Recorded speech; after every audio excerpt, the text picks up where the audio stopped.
My name is Natalie Munden. As you've determined, this event was designed in part to help people without a chronic disease or disability feel more comfortable talking with those of us who do. I like to think of myself as an intelligent person with a good sense of humor, as well as someone who lives with multiple sclerosis. Each of us today's speakers does his or her best to live as comfortably as possible with their medical condition every day, and humor is never far away. Just ask us. My version of MS began nearly 37 years ago with numbness at the tip of my left thumb. I assumed a bug common to the Washington, D.C. area was at fault, but a day or so later, the left side of my body was completely numb from just under my left ear down to my toes. Over-the-counter medicines did nothing to alleviate this significant and persistent pain in my neck, shoulder, and left side of my collarbone. It was weird. Sleeping was quite difficult, and the doctor I saw couldn't help me. I was 19 and a little freaked out, honestly.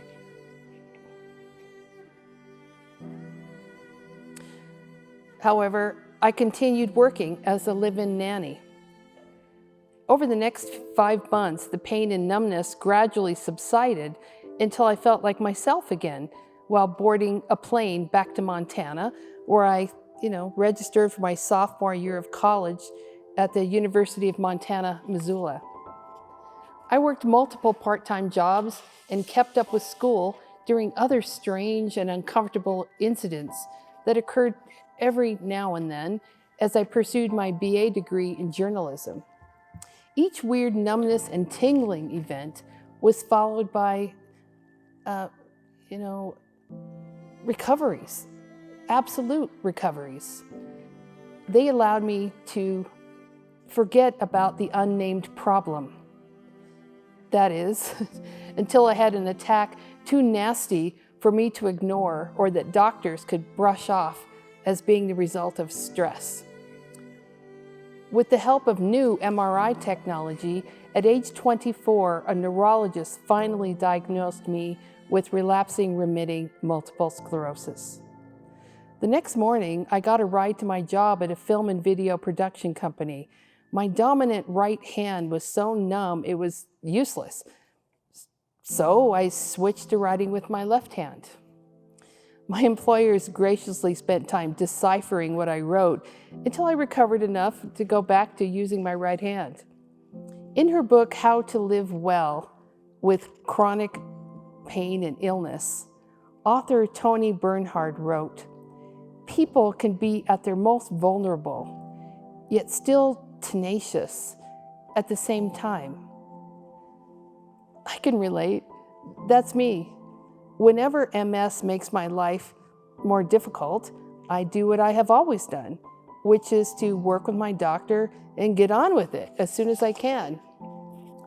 For those who don't know, the National MS Society describes multiple sclerosis as an autoimmune disease affecting the brain, spinal cord, and optic nerves. In other words, MS messes with the central nervous system, which controls everything we do. This unhelpful disease can result in unpredictable symptoms. I sometimes joke can make life even more entertaining, such as numbness, muscle spasms, vision issues, weakness, vertigo, or general loss of balance, fatigue, tremors, and depression.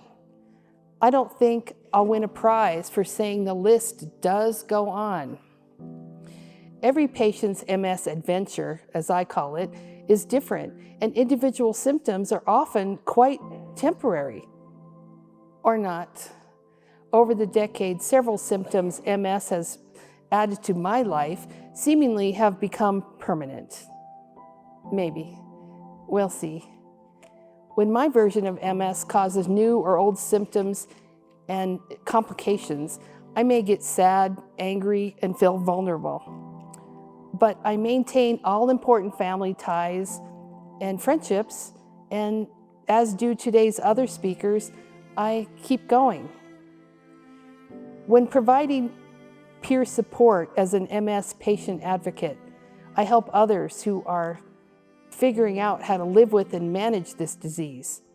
That includes urging them to find a neurologist who listens instead of rushing patients through a physical exam and sending them out the door with little to no discussion. My doctor and I should manage MS as a team.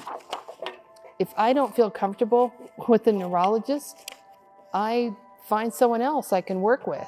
Life is too short to trust my health care to the wrong person.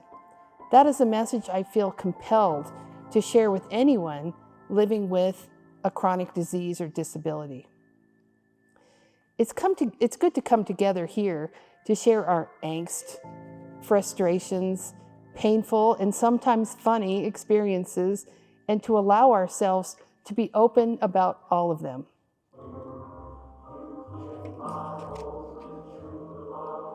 Ah.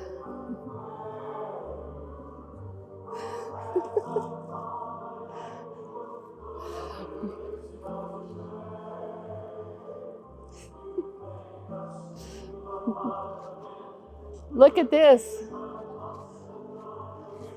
Finally.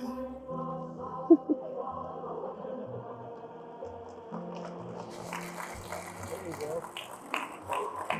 Congratulations. Thank you.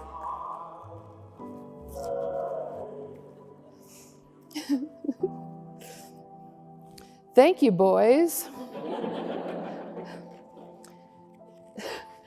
Now, to give you an example of how MS can result in unpredictable, memorable experiences, when I was producer for the North Slope Borough TV studio in Barrow, or Utqiagvik, Alaska, one day I had an MS experience neither I nor my companions are likely to ever forget. Riding in a search and rescue helicopter with elders we picked up in one of the 7 North Slope villages, I, the rest of the camera crew, and members of the North Slope Borough Inupiat History, Language, and Culture Commission chose a spot for collecting some of the short summer's traditional edible plants. We landed and filmed elders digging up roots known in English as Eskimo potatoes, then recorded interviews in Inupiaq to be translated to English for the second version of the film. When it was time to eat, the group sat down to enjoy sack lunches. I was feeling, quite good about how the day was going. That is, until without any warning whatsoever, my body introduced me to the reality of sudden and complete emptying of the bowel. Even if there had been time to step away from the group and pull my pants down before disaster struck, there on the treeless Arctic tundra that seems to go on forever, there was nowhere to hide. Nowhere. Somehow, I managed to keep myself together, even as one of the elders stared at me, while everyone else continued eating their sandwiches. The next day, on the phone, as I tearfully told my mother about personally fertilizing the tundra, when I got to the part about the one elder who couldn't seem to look away from what might have been the whitest butt she had ever seen, I tried to lighten the moment by saying, I just assumed she didn't have cable.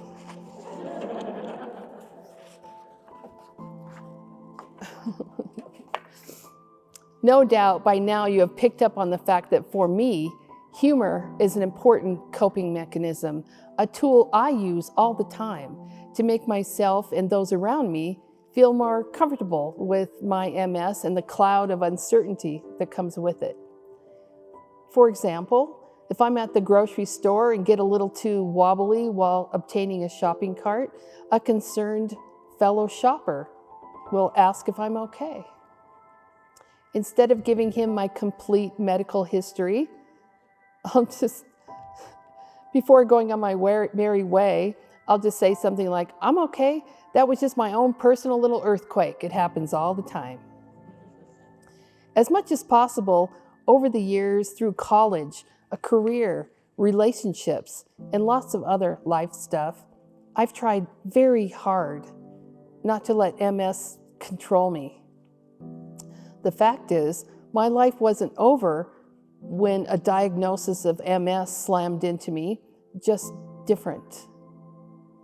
I often urge people newly diagnosed with MS to accept, reflect, to reject the pity party and begin learning about living with MS and the many resources, including the Montana Independent Living Project, or MILP, that are available to help patients, family members, employers, and friends deal with the changes and the challenges. For me, always preparing for the worst as I anticipate the best is generally the right way to live and keep going.